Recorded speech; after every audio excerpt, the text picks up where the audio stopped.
వృశ్చిక రాశి వారికి ఈ వారంలో ఆర్థికంగా అభివృద్ధి చెందే అవకాశాలు ఉన్నాయండి? కొద్దిగా అలాగే ఉంది. ఎందుకంటే 3 గ్రహాలు సహకరిస్తున్నాయి. జన్మ చంద్రుడు, అష్టమ శుక్రుడు, రాజ్య రాహువు. సంకోచించకుండా నిర్ణయాలు తీసుకోవాలి. ధర్మ విధుల మాటలు ప్రేరణ కలిగిస్తాయి.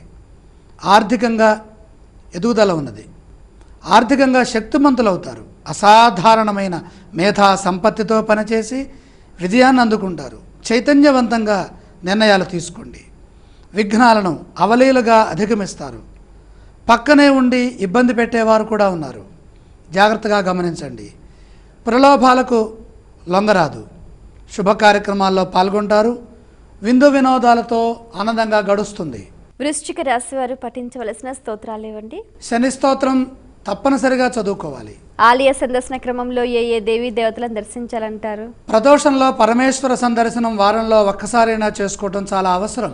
ఈ రాశి వారు చేయవలసిన దానాలు ఏవండి? ముఖ్యంగా శని దోషం ఉన్నది కాబట్టి నువ్వులు దానం చేయటం చాలా మంచిది.